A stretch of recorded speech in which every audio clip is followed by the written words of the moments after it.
demographics, which in the United States are typically white, right?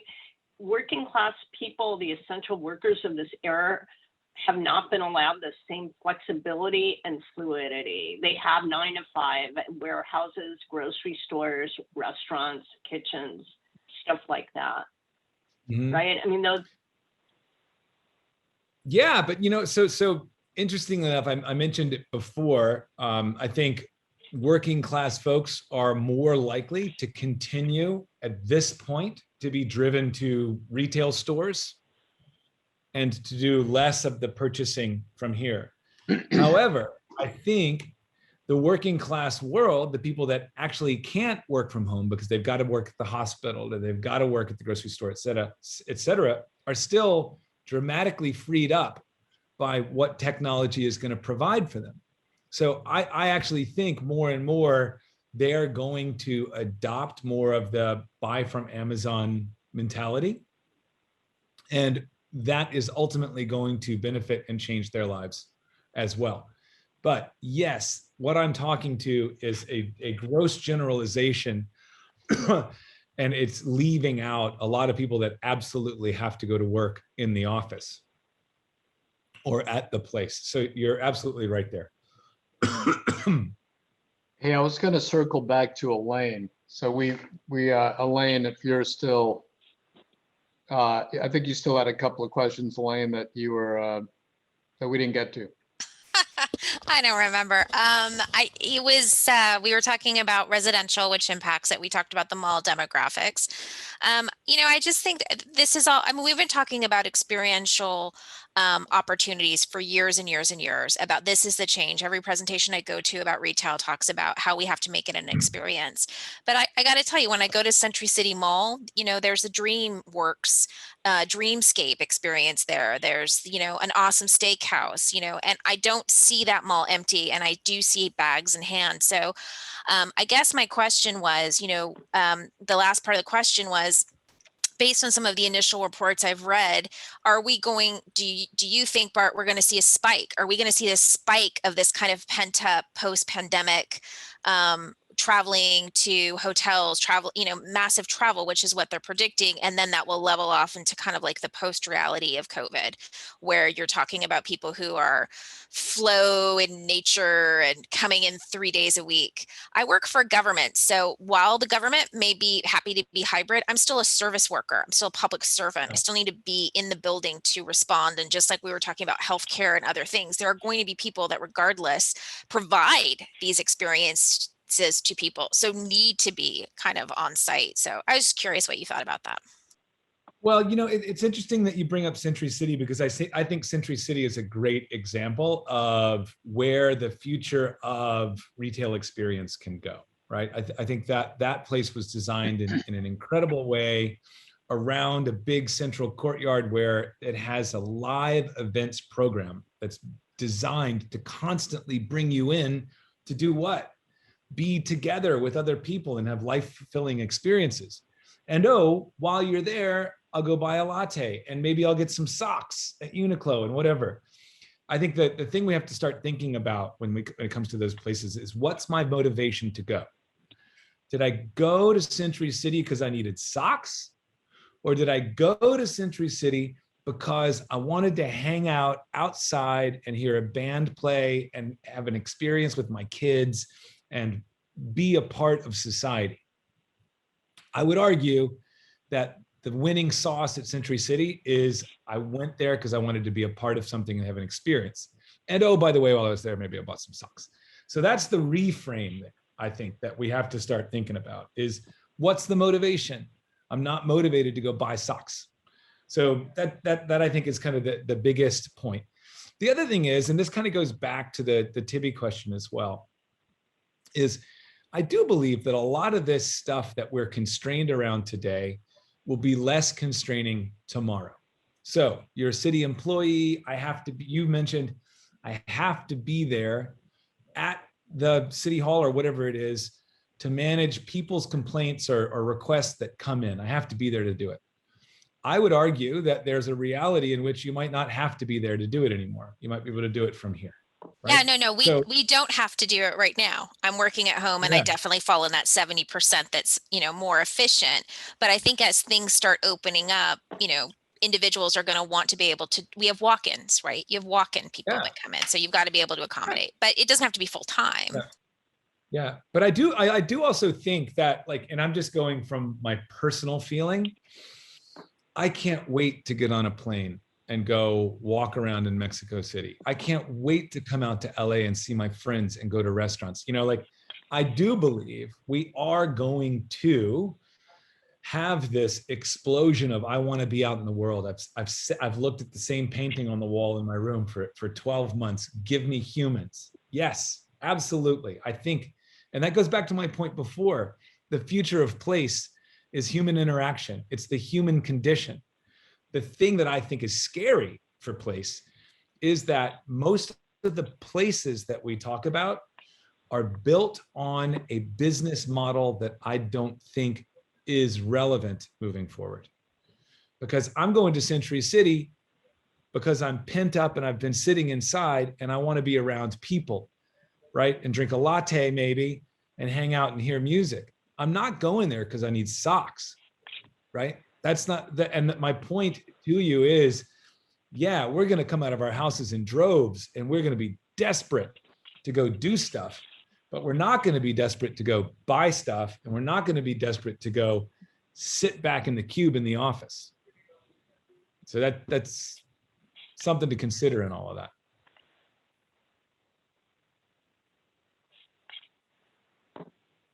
Thanks. That concludes my questions. Tony, you're on mute if you're trying to talk to us. Yeah. You're on mute. And again, I hope you all understand, like, I'm giving you commentary and opinion from my perspective, from being out in the world and working. And there's no way to predict the future. You can triangulate it. You can make assumptions. You can get credible information and data and kind of play with it. But at the same time, I'm also trying to be a bit of a provocateur in this, because I think our industries and our places have been very static for a very long time. And I think there's a banality in a lot of it. And this is the kind of moment where we shake it all up and we make them really meaningful. Hey, Bart, what about these custom built buildings like, opera houses, theaters, stadiums, and all that stuff? How can they pivot during this time? Well, look, here's the deal. COVID is COVID. So how do you pivot during COVID? If I were these businesses, I'd do what O2 is doing over in London, and I would have ongoing programming that's connecting arts, music, et cetera, to you here the whole time. So that when it's time to come back together, I'm going to go back to the O2 Dome, right? And I'm going to go hang out. You've got to keep consciousness, right? But I don't think there's any reason for people to want to go to a symphony hall and sit 10 feet apart and watch the symphony. Maybe, but I'd rather just sit at home and watch it here and wait for the jab and then go sit next to everybody and watch the symphony, because that's the thing I think we'll still want to go do. We want to have enlightened experiences that bring us together and enhance our lives. So that's the kind of stuff, like if I were in the world of real estate development, I'd be building more theaters, more symphony halls, more museums, more experiential places where people come to elevate themselves. And I'd be building a hell of a lot less offices and a hell of a lot less shopping centers. Which brings me to Haley's question. Haley, would you please ask your question? I know it was back a while back, but I think it's very important relative to office and with the future of these buildings that currently exist. Haley, are you there? I see her up there. How about Leah? She had, or Leah. Hey, hi, I'm Leah. Yeah, my question was, what happens to, it's the same thing as Haley's question. What happens to the existing buildings of offices and hotel rooms? Do they get renovated? Do they get repurposed? Is there a market for that? I mean, this is the opportunity for the AIA, right? And for the people in the world that come up with creative solutions. Like this is the conversation we need to have. And the conversation is a really tough one because it's very hard for me to go to somebody at Related that has a mall and convince them that we should turn it into a park, because that company has to make money, right? So there's design and there's business strategy and there's social thinking and culture that goes into answering that question. So I can't answer it. It needs to be the big debate. But the first part of the debate is recognizing that it has to change. You just can't, with good conscience, design more of that crap and give it to the world, right? You can't design another banal shopping mall and plunk it down into the middle of our society. We can't have that anymore, right? What we need to do is have a creative and meaningful debate with the people that have the money, that own the buildings, that have the creative ideas, that drive culture and government, around what we do with them to make them meaningful for our world again, and how you can still make money out of that, because the people that own them deserve to still make money as long as they're creating something that's meaningful for the world. So maybe the shopping mall gets taken over by Google, and Google takes the department stores and it becomes their offices. And then they help curate the types of retail and experience that goes on inside of it. I don't know, but I think there are a lot of fun, great creative solutions for it that are going to give back to society. And it would be a real drag to have to knock it all down. So, and one story about this. So project we did for Related a number of years ago, City Place down in West Palm Beach, they had a Macy's store right in the heart of their outdoor downtown development that went dormant, went vacant, and they didn't know what to do with it. And they were going to tear it down, but then there would have been a big empty hole in the middle of the thing. And we came up with this idea: let's create an arts experience inside. Let's get some world-class artists to muralize the outside of it, to create arts exhibitions inside of it, and actually use it as a tool to get people to want to come back to this kind of not doing so well retail experience. And that experiment was really valuable. It brought a lot of people and it helped reposition that property. Now, ultimately that thing got torn down, but there was something meaningful to do with it in the interim that actually added a lot of value to that place. So Bart, if it sounds, I mean, obviously we're, yeah, there's a problem for architects and there's a problem for our clients. That's, very, it's pretty, it's one that's daunting. This idea about curating space and creating experience, in other words, there's still a lot of office space out there, right? I mean, unless it's all it's either torn down or repurposed as housing or something like this. Let's assume, because I know I'm looking forward to going back to well, I'm in my office actually, but no one else is. And I'm looking forward to the opportunity of bringing people back in and having that kind of water cooler time and doing all those things that simply can't happen remotely. So I'm not fully on board with working remotely. It doesn't really, some businesses operate better under, in different kind of, with different kinds of structures. That being said, Yeah. My choices for where I want to put my office have probably expanded. What about this idea of incubators or innovation centers or places where, I mean, what would you recommend to a developer and say, does he curate the space? Does he, like you said, I think in a previous talk, does the lobby become an art gallery, or it becomes like a TED Talk space, or, what is it? How do you re-energize these places so that people say, you know what, it's worth it for me to leave my house and come in, not only to have the experience, a direct experience, not through this, which is limited highly. It's great that you can be in Costa Rica and we can have this chat. It's very convenient. I like it. It's very convenient and it's good for you. I wish I could say the same. But, I mean, Yeah. in terms of mine, but it's not a shared physical experience. And there's something to be said about that, that this can't replace, right? And the office will not go away entirely, it'll shrink. So what do I tell my client? What do you tell your client? What would you suggest to my client as a way of reprogramming that building or rethinking his next development? How do you approach it? We're not talking about going back to the old ways. So, well, you know, it's really interesting. I'm involved in a number of big repositioning projects, big development repositioning projects. And what I typically say is that you're not going to architect yourself out of this, right? You're not going to bring in a more beautiful finish in this mall. You're not going to open up the roof and let light in and put a bunch of palm trees in it and have people magically flocking back in here because it's prettier or nicer.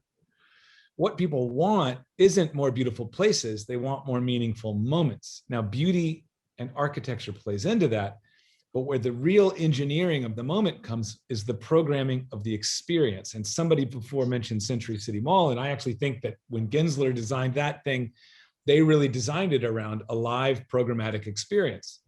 And that's where I would say the real opportunity is let's start designing as curators of experience. Let's start designing programs of activations and events. If you are a mall owner or a building owner, you're no longer a leasing agent, you're a marketing person, right? Your job is actually to convince those tenants that you can get a lot of people to come want to hang out here. The old job in the mall, right, was I'll lease you the space. It's your job, Chanel or Macy's or whoever, to get everybody to come. In the new world, I think it might be a new paradigm in which the mall owner says, please lease the space. I promise you, I can get people to flock here all the time because I'm paying for events and activations and experiences to happen around it all the time. I'm actually designing all of this stuff around it, which is another good example of Century City and why I think they did something quite well there. So, and I don't mean in any way to belittle design and architecture in this, because I think it is essential to all of it. But I think we have to begin to start to think about the live experience, and the togetherness and the activation is the real draw to these places. So how do we actually start designing what's required for all of that to happen? And for that to happen, first and foremost, the owners have to be in the activation business, not in the leasing business. You're in the leasing business, but you're really in the I'm here to create crazy experiences that people want to come have business. So it's a bit of a reinvention of real estate development, I think. Right. Okay. Thanks. Lonnie, you want to, where's Lonnie? Lost her. Diane. Tony, Lonnie had to take care of childcare, but Diane's manning Diane's there. Diane, you've got something from the two of you, right, Lonnie? Yeah, I'll ask on behalf of the two of us, the both of us. The question is the new future better for our office culture and how we interact with our colleagues, with how we interact in the consumer world?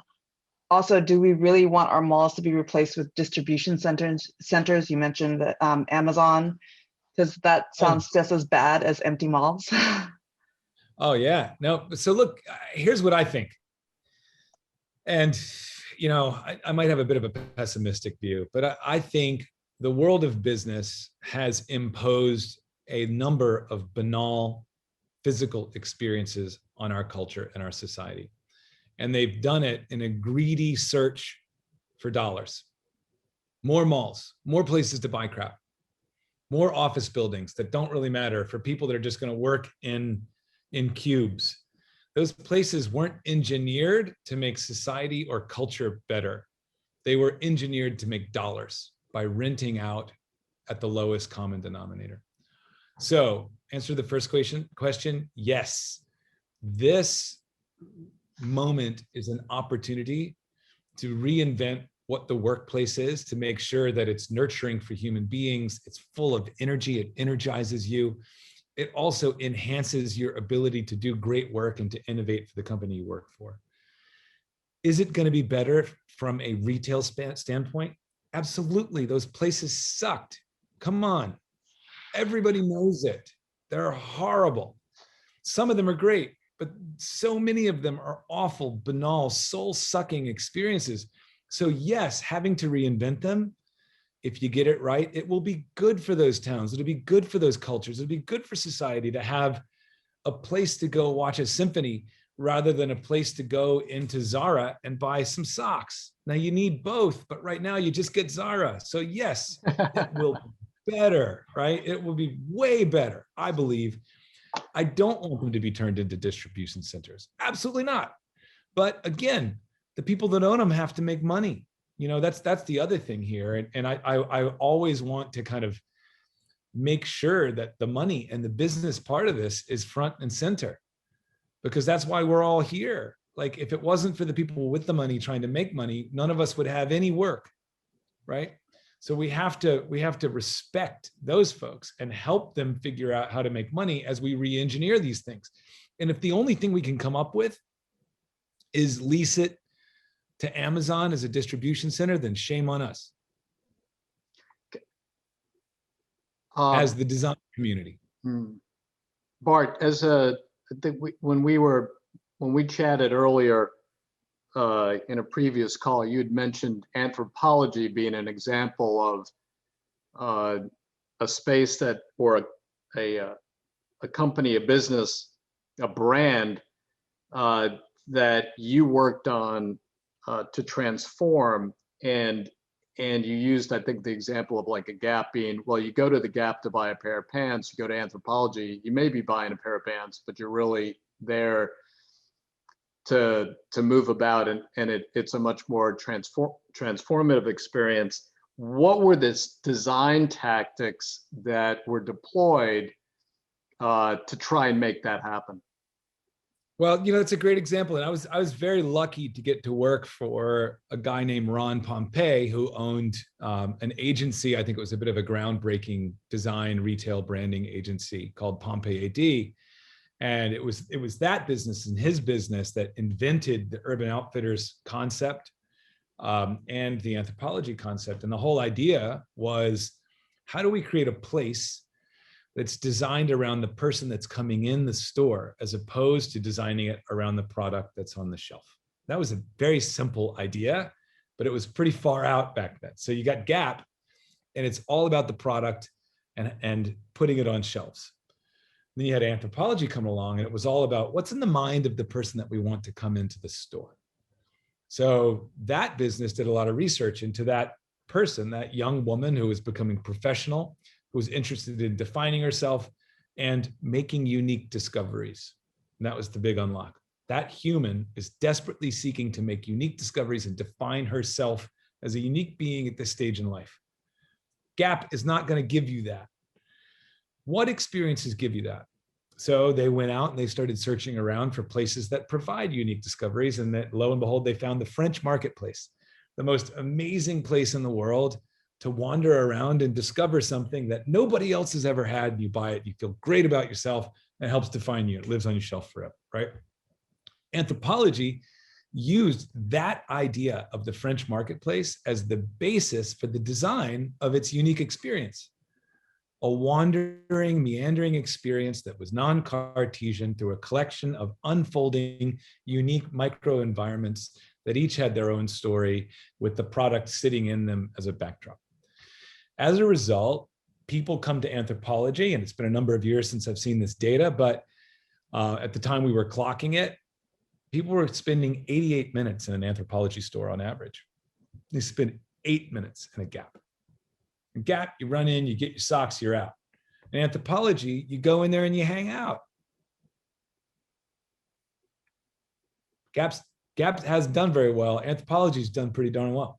So they're still here. Their stores are still meaningful. Everybody references them as the place they love to go. And I think Ron Pompey's idea and the work that they did was groundbreaking. Right. No, thanks. Thank you. No, we could go on. I like this notion of the reference to Cartesian. Can you elaborate a little bit on the shopping being a non-Cartesian or successful shopping and transaction? I mean, in other words, transaction, ultimately these places you have to provide an experience, but people have to spend money, right? So is there a non-Cartesian strategy? Is that the strategy? Well, look, I'm gonna steal it. Maybe as my parting thought here would be stealing another kind of great thought from Ron Pompei, who was a genius, and is a genius. But he would often tell people when we were meeting with them about their stores, it's like, look, these stores, they're designed for products, not people. And they'd be like, yeah, well, it's very efficient. You walk down the line, you go down here, you see a thing here, and you go around the corner. He said, look, if I put you in the forest and you walked like that, I think you were nuts and they'd lock you up. Human beings don't move that way. That's inhuman to walk or move through a Cartesian grid. It's an inhuman, inorganic, illogical human experience. It's very product focused. It's very efficient for helping you find your product, but it is a non-human experience to walk up and down an aisle. So that was one of the things that I thought was just really interesting that helped break the mold of the old shopping experience and move into a newer one that was a little bit more like the meandering, freewheeling experience of an anthropology. Very inefficient anthropology, very inefficient. If you look at the way that place is laid out, they have to have twice as many people working in that store as a Gap because they're constantly restocking.